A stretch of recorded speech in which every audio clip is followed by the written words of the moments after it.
Okay, this week I have Chapter 7, and Chapter 7 is on normative leadership theories, and personally I've chosen to highlight transformational leadership.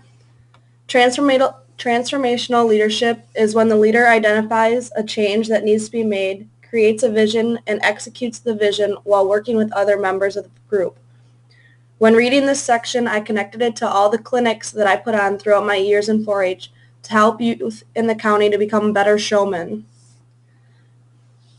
Bass characterized transformational leadership according to the book with the following: idealized influences, inspirational motivation, intellectual stimulation, and individualized consideration.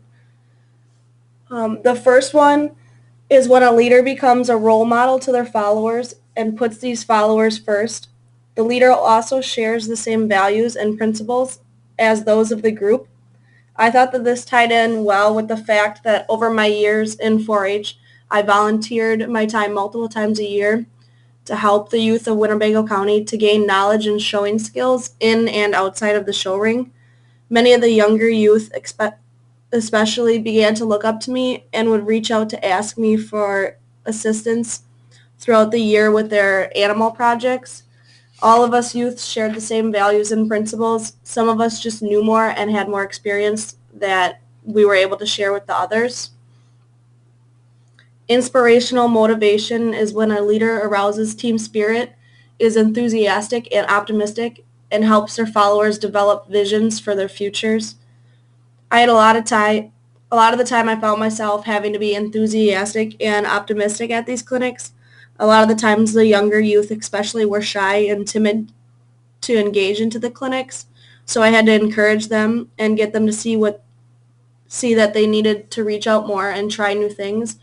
The more they tried new things, they would learn more. Also at the clinics, I would go around to each individual at the end and ask them to tell me something that they learned and a future goal that they had for themselves as well as for their animal that show year.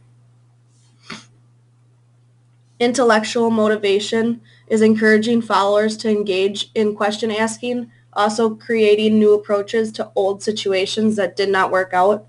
I found myself able to connect this by asking questions in my clinic about what they know, what they wanted to know, and also having them share things that did not work or has not worked for them personally.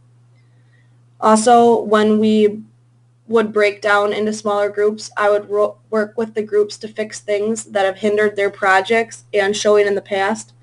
For example, with the younger youth, typically it's body positioning, eye contact, or show stick positioning. Then I find with the older youth, they seem to struggle more with the nitty-gritty things that the judges like when the judge asks them questions or when he has them switch animals within the show ring. I just simply share with them the things I learned over the years while traveling all over the show circuit.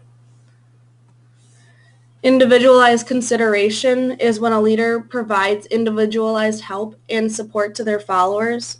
This is when the leader is found to be more like a coach or a mentor to their followers. Through these clinics, I realized just how much support can change an individual's ability to perform well inside and outside of the show ring.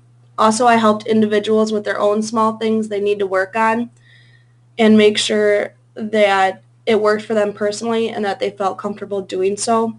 This is typically when I have to work with them on a show stick handling, hand placement with lambs, and walking techniques with their animals. I never really thought I was doing a certain theory when I was putting on these clinics. However, when I read the chapter, I thought it was kind of cool that I could make a connection and learn more from the other theories in the chapter as well.